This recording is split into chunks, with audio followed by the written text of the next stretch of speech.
Welcome to my YouTube channel Arya and Aditya classes. दोस्तों हम देखेंगे आज क्लास 8 सोशल साइंस का सेट नंबर 1 का शॉर्ट टाइप ऑफ क्वेश्चन। इसके अंदर देखिए, आप सेट में अध्ययन के अंदर देख सकते हैं। क्वेश्चन है what are the power looms and who operates them. Power looms क्या हैं और इनको कौन ऑपरेट करता है। इसका मतलब ये है कि इनको चलाता कौन है।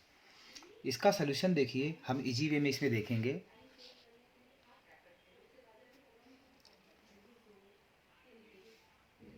ये power looms are the looms which operate on electricity, जो इलेक्ट्रिसिटी से ऑपरेट होते हैं। तो पहला पॉइंट हम यहाँ से यहाँ तक याद कर लेते हैं कि power looms are looms which operate on electricity. यहाँ से यहाँ तक इसका पहला पॉइंट हो जाएगा।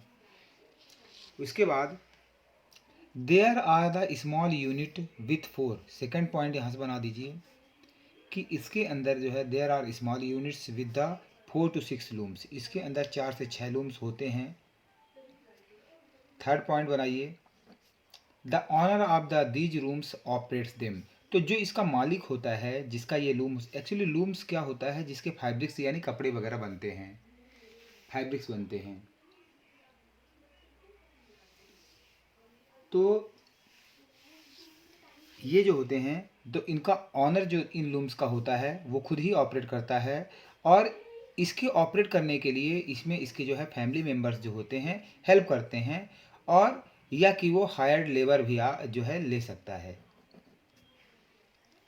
तो कुल मिला के बात ये हो गई कि power looms are the looms, ये ऐसे लूम्स हैं जो कि इलेक्ट्रिसिटी से चलते हैं और स्मॉल यूनिट्स के हैं, जिसमें 4-6 looms, these are the small units of the 4-6 looms होते हैं।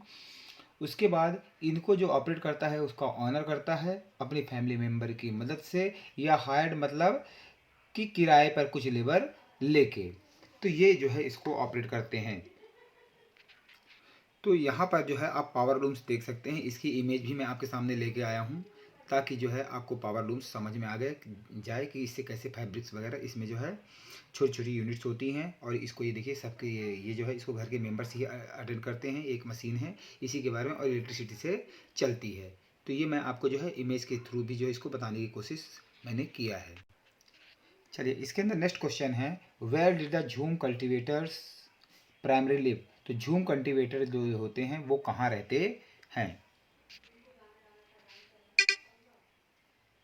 तो जो झूम कल्टीवेटर प्राइमरी जो है live in the mountainous area. तो ये लोग जो झूम कल्टीवेटर्स होते हैं मुख्यतः जो है ये माउंटेन एरिया में रहते हैं। कहाँ रहते हैं है मैक्सिमम ये जो है पहाड़ी एरिया में रहते हैं एंड फॉरेस्ट बेल्ट। और ये फॉरेस्ट बेल्ट किसका होता है, forest belt of the north east और जो है सेंट्रल इंडिया। तो ये पूरा का पूरा ही आपको याद करना पड़ेगा कि झूम कल्टीवेटर्स जो होते हैं प्राइमरी, जो मुख्यतः ये लोग रहते हैं पहाड़ियों में और जंगलों में। और ये कहाँ, लगभग कौन से एरिया में, नॉर्थ ईस्ट और सेंट्रल इंडिया में ये लोग पाए जाते हैं। तो झूम कल्टीवेशन आपको पता होगा कि एक फॉरेस्ट के अंदर छोटे से प्लॉट में, ये प्लॉट ऐसा कुछ डिवाइड कर लेते हैं। यहाँ पे जो पेड़ पौधे होते हैं इनको बर्न कर देते हैं। इनको जलाने के बाद इसकी जो ऐश बनती है इसको इस ज़मीन में डाल के और वहाँ पर फसलें उगाते हैं। उसके बाद 2-4 साल यहाँ पे करते हैं, उसके बाद फिर इसको जो है फिर दूसरी जगह ऐसा करते हैं। तो इस तरह की जो खेतियाँ करते हैं इनको झूम कल्टीवेटर कहते हैं। तो ये इस तरह की खेती जो है नॉर्थ ईस्ट और सेंट्रल इंडिया के अंदर पाई जाती है। तो इसके अंदर आप इमेज के अंदर आप देख सकते हैं यहाँ पर झूम कल्टीवेटर्स हैं। ये फॉरेस्ट में यहाँ पे इन्होंने इसको जो है जलाने के बाद जो है यहाँ पर कुछ ना कुछ इसमें जो है प्लांटेशन ये कर रहे हैं, कुछ खेती बाड़ी का काम कर रहे हैं। तो इस तरह की खेती जो है हमारी झूम कल्टीवेशन कहलाती हैं। और ये देख लीजिए ये जंगली एरिया है और ये माउंटेन के ऊपर ऐसी माउंटेन या जंगली एरिया होता है। तो इससे हमें जो है ईजिली हमें ये समझ में आ गया। नेक्स्ट क्वेश्चन है right the name of any 5 man made resources. तो आदमी के द्वारा बनाए हुए 5 रिसोर्सेज के नाम लिखिए। तो following are the names of the man made resources, जो आदमी ने बनाया है। तो पहला है ब्रिजेस। ब्रिजेस मतलब होता है पुल। उसके बाद मशीन, आपको पता ही है मशीन की स्पेलिंग MACHINES, मशीन्स। उसके बाद रोड भी आपको पता है। बिल्डिंग्स, जो घर वगैरह बनाए जाते हैं, बिल्डिंग्स हो गया। उसके बाद इक्विपमेंट, ठीक है, जैसे टूल्स हो गए, इक्विपमेंट, फावड़ा, ये सब इस तरह से ये सब आदमी ने बनाया है। तो हमें बिल्डिंग्स हो गई, पुल, ठीक है, पुल, रोड, तो कुछ ऐसा याद कर सकते हैं कि जैसे रोड है, रोड के ऊपर से, रोड पुल के ऊपर से जाती है, और इस ब्रिज को बनाने के लिए हमें मशीन की ज़रूरत होती है, और ये जो बनाने वाले होते हैं, यहाँ पर जो है आसपास जो है बिल्डिंगें भी इनके रहने के लिए बनाई जाती है, और इन सब के लिए जो हमें इक्विपमेंट की ज़रूरत होती है। तो इस तरह से एक स्टोरी बना के आप इसको याद कर सकते हैं पाँचों को। तो इसको आपने दोबारा इसको आप सुनेंगे तो आपको इसको जो है समझ में आ जाएगा। चलिए नेक्स्ट क्वेश्चन देखते हैं।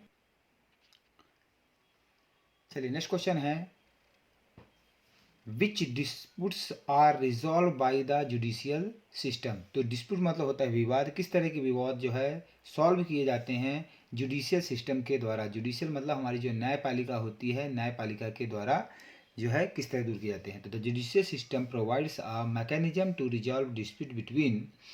तो हमारा जो जुडिशियल सिस्टम है वो प्रोवाइड मतलब प्रदान करता है, एक मैकेनिज्म प्रोवाइड करता है किसके लिए, टू रिजॉल्व डिस्प्यूट, किसके किसके बीच। अब यहाँ से हमें ध्यान रखना है, एक तो बिटवीन सिटीजन्स, इसके अंदर ध्यान दीजिए, एक तो हमारा है between, BETWEEN, between citizens, CITIZEN, between citizens. दूसरा जो है between citizen and government, CITIZEN, citizens and government, GOVERNMENT, government. और तीसरा होता है कि between centre and state government,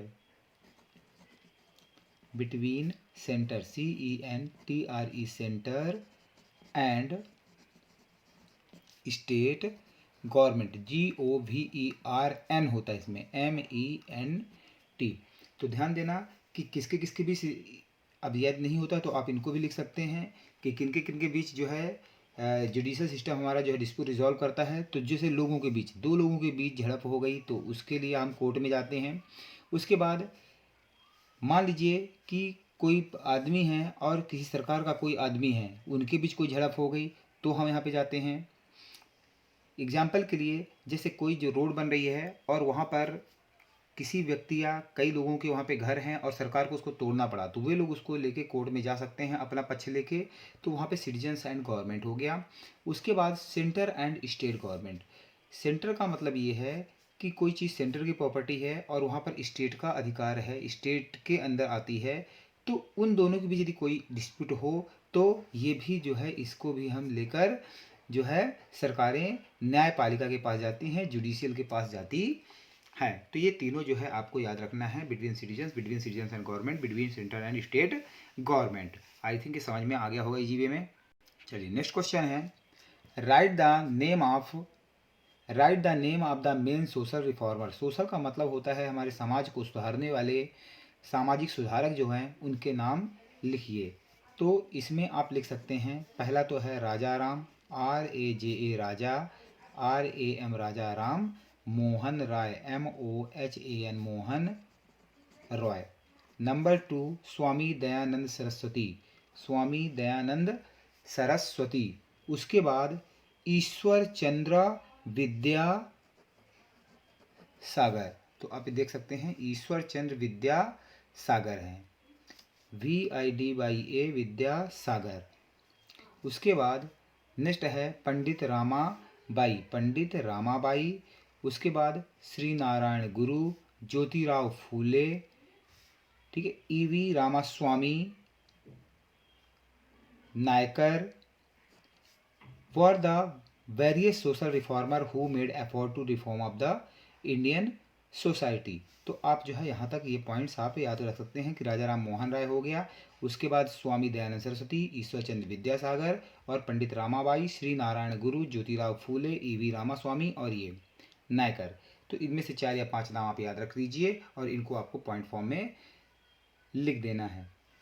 तो आई होप ये आपका जो है यहाँ पर शॉर्ट टाइप ऑफ क्वेश्चन जो है समाप्त हो जाते हैं। इसी तरह जो है बाकी सेटों को में भी मैं इजी वे में आपको समझाने की कोशिश करूँगा ताकि ये आपको याद हो जाए। तो इनको हम कुछ ट्रिक के माध्यम से हम याद कर सकते हैं। तो इनके लिए आप बना लीजिए कुछ आपको ये याद हो जाएंगे। Thank you for watching my channel Arya and Aditya classes. यदि आपको अच्छा लगा है तो इसको लाइक एंड सब्सक्राइब करिए, अपने दोस्तों में शेयर करिए, ताकि मुझे भी एक मोटिवेशन मिले कि हाँ आप लोग इसको पसंद कर रहे हैं। और कमेंट सेक्शन में ज़रूर आप लिखिए कि कैसा लगा ये। Thank you for